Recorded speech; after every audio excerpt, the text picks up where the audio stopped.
Most B2B brands are running their company pages like personal brands, and quietly, it is killing their results.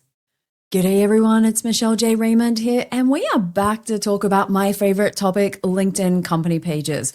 What's in store for them in 2026? Great question, and one that we're going to take a look at in today's episode. We're going to have a look at the biggest mistakes that I see, the biggest opportunities, and where the future really is for LinkedIn company pages in 2026. I got pretty excited over the break and realized that a lot of my positioning and messaging was all over the place, whether it was on the podcast descriptions or on my website, my company pages. And so I went in and I was updating my company pages and bam, my page got canceled. And I was like, no, how can the company pages queen have no company page?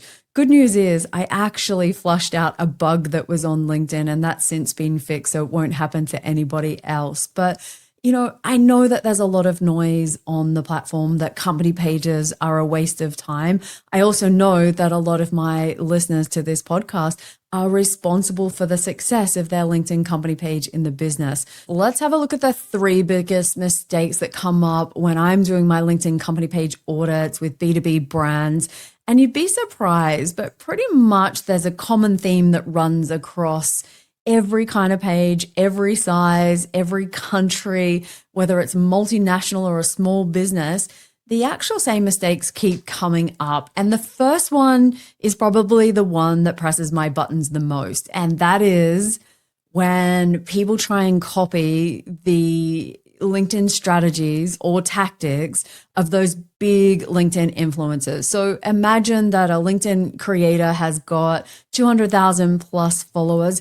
They must know what they're talking about, right? Because they got so big, and therefore what they're talking about will apply back to your company page.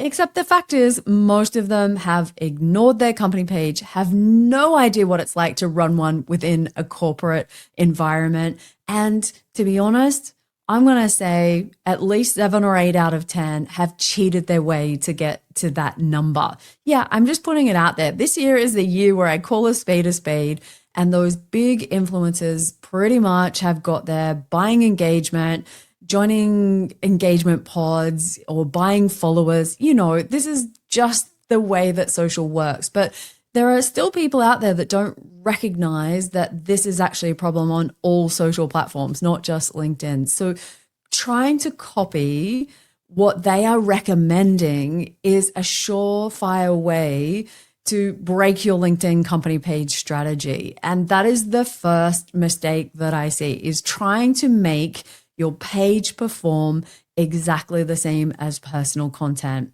Newsflash, while there may be some gray areas, it just doesn't work. It's not designed that way. It's the classic comparing apples and oranges. So if you're trying to do that and wondering why it's not working, that is the first mistake that I would say I see. And I get it. You're looking for answers, and it makes sense that if someone's got a big account, it should work. And then you're probably left scratching your head wondering why it's not. The second biggest company page mistake that I see is writing the company page off completely and saying that it's a waste of time, and trying to basically put all of your focus on getting your employees and your colleagues active. Because of course, if you do a post on your personal account, it will be seen by more people. I am not here to change anybody's mind on that, unless you happen to be the page admin on one of the huge corporate pages that is doing really well and got great engagement because you have a huge brand off the platform. Lots of advertising dollars have probably been spent along the way, or it's a heritage brand.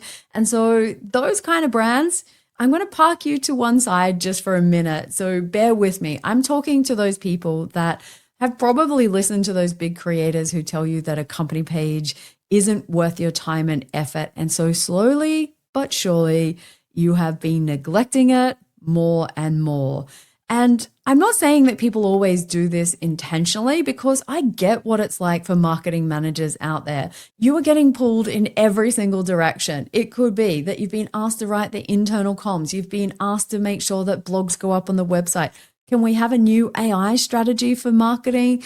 Can you get all of the employees active? Like the list goes on and on and on. So I can understand why the LinkedIn company page, which doesn't feel like it ever gives you much love back again, is the first thing that gets pushed to the side. But that is, in my opinion, a mistake. And I'll talk about why I think that's a mistake and how we can fix that a little later on. The third mistake that I see with LinkedIn company pages is probably the biggest one that I am going to keep repeating over and over is you are talking at your audience. Your company page is just a broadcast channel that is dominated by other people within the business telling you they want a particular message to go out because you've built a certain audience on LinkedIn. So they think the purpose of the company page is pretty much just like a billboard or an advertisement. We want you to tell everybody we're going to be at such and such event. You know how it goes.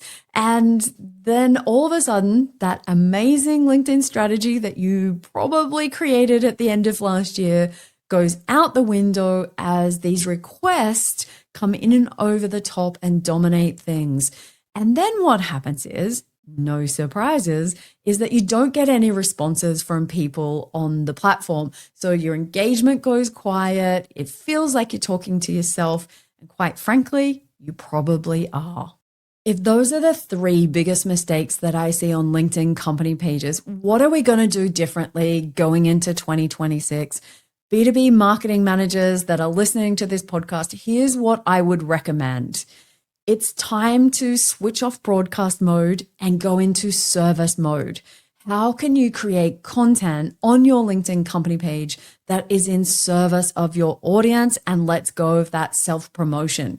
Now, this is easier said than done because I understand what it's like to work in the real world where you have the best intentions, but other people come in over the top. Like we were talking about in the previous segment, the biggest mistake is when we are just self-promoting the business. So how can you change this?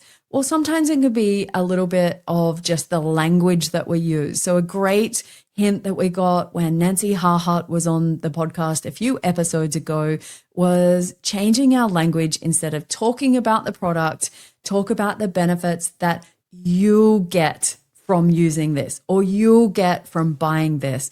Your whole job is to try and help somebody on the other side get a little bit closer to whatever their goals are in their business. And you'll have heard me talk about this over and over and over again. If you've listened to this podcast for a little while, shout out to anybody that has. I appreciate you all. But ultimately, why do I keep going on about this? Well, quite frankly, it's as simple as that's what works. So take a look at the content that your page has been putting out and let me know, is it in service of your audience or is it stuck in self-promotion mode? I'd love to hear in the comments, or you can always DM me over on LinkedIn and let me know, what did you discover when you took a look at the last post? Are you stuck in self-promotion mode? Chances are it's highly likely a yes. If we're now switching up to creating content in service of our audience, that's going to take your page a long way to hitting those goals, whether it's impressions or followers growth or getting more saves. What else are we going to do? Well, it's time for company pages to stop sitting on the sidelines. What's the easy fix? If we've got a company page that's sitting on the sidelines, well, my answer is page advocacy. This is something that I launched last year and I want to talk to you about today because page advocacy is all about getting your page proactively out there, supporting your business, your employees and their content, or even others within your industry. There is so much more to pages than just posting content. As a page admin, I want you to think, what are the opportunities that you could proactively go out and search for and get your page engaged in content that is being created by other people? Now, it's a really easy thing to do if your page is being tagged in content. It becomes a little bit trickier if it hasn't been. You have to look for the right conversations and the search bar is going to be your friend. Also, having confidence to do this is going to be so important because quite often page admins say, you know what? That's not really my job. That's more the sales team or the customer service team or the social care team. They should be out there doing that. Well, I'm here to argue the point that as a page admin, you can be in service of your colleagues and do so much more. It might involve a conversation with your teammates and coming up with some standardized responses, but no more just posting and praying that your content will be seen. Because as I discussed last week, we are not in that era anymore. That is long gone. And pages that are proactive are pages that will build their brand, be seen, and build up that real brand affinity, which is so hard to measure, but so important. What is the third thing that I think is the opportunity for 2026 for LinkedIn company pages? What's the third opportunity for company pages in 2026, which I think is really untapped? And that is using your company page as the backbone of your infrastructure. Positioning, messaging, clarity. This is your real opportunity, page admins, to lead from the front. And pages are always consistent. They're there week after week, year after year, unlike employees that might come and go. And that turnover for employees is becoming more and more frequent with different generations. So this is why I love company pages. They are the ultimate loyalty in the business. They are not going anywhere. There is no turnover. So from that perspective, think about how can you use your page to lead the way. It is not just a publishing channel. That is like the lowest common denominator that could happen for your LinkedIn company page. And I think for too long, we've been convinced that thinking about company pages as the poor cousin to personal profiles is actually true. And I'm going to argue that it is not. And I think marketers, those smart marketers that I know listen to this podcast, you already know this, but it's time to rise up and really own it and drown out that noise that we quite often hear, because you know your stuff, you've got the experience, you've got the marketing fundamentals. This is the game changer if you'll step up and own that position. How do I think that your B2B brand can evolve when it comes to LinkedIn company pages in 2026? Well, there's some really simple fixes on top of what we've already discussed as the opportunities. And that is, it's time to throw away the templated approach. Refresh, reset a message that I've been sharing week after week recently, because if we keep trying to do the same thing, 360 Brew, the LinkedIn algorithm, and the way that it works is going to cut off your success. Conversely, the real opportunity is when we try different things and we have content that is in service of our audience, and be really clear who that audience is and how you're showing up for them, and be consistent with our message and build conversations through content and comments and community building things, then that algorithm is going to love you. So templates out the window. And with that, I'm asking you, can you try for 2026 to be the year of smart experimentation? Check the analytics. What's working? What's not? Have you tried a different content format recently? Did you try something fun? Maybe it's more serious. Is it really specific and written by one of your technical experts? Have you tried a short form video when everything else is text? Have you thrown out the images that just come from stock photos and put your real people in there? There are so many different ways that you can experiment with this without even worrying about where this fits within your brand guidelines. It's time to get creative. It's time to do things that your competitors aren't. And that would be one other piece of advice that I would give right here with experimentation is look at what your competitors are doing and do the opposite. If they always do long form text, try really short. Try a video. Try a carousel post. There are so many different ways that we can do this. And what else do I think is really important for company pages when it comes to 2026? I think it's time, as I'm going to repeat from last week's episode, that we get back to strategy. What is your clear message that you want to get across to your clear audience? Is it really clear, or are you still trying to be everything to everyone? Because quite often products can be sold here, there, and everywhere. But if you have a chat to your sales team, maybe you'll discover that you're really strong in a particular market. Double down on that. And you will be very surprised that the more narrow you go with your audience, the more opportunities come in. It always feels counterintuitive to me. It still does. It's something that I have tried so hard to wrap my head around in my business, because I've always thought the broader and the bigger the opportunity that I say to people, I can do everything, the more opportunities would come my way. And it just doesn't work like that.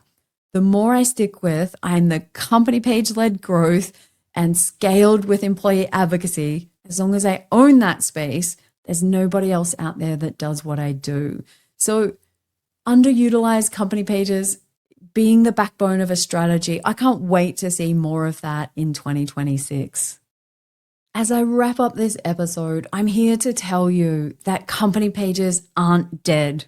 They're just often misunderstood and misaligned from the rest of the business. Now, if today's episode has inspired you to try new things, to do things different to your competitors, to have a look at what's been working and not working, well, that's amazing.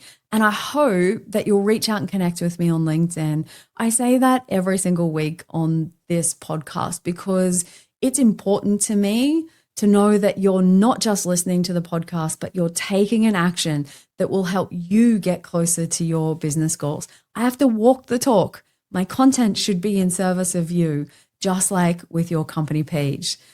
This is the year to stop copying every other brand and really create a strategy that has your brand standing out and leading your industry. Sound good? Well, next week, we're going to talk about how your employees can help you really scale that message. Until then, cheers.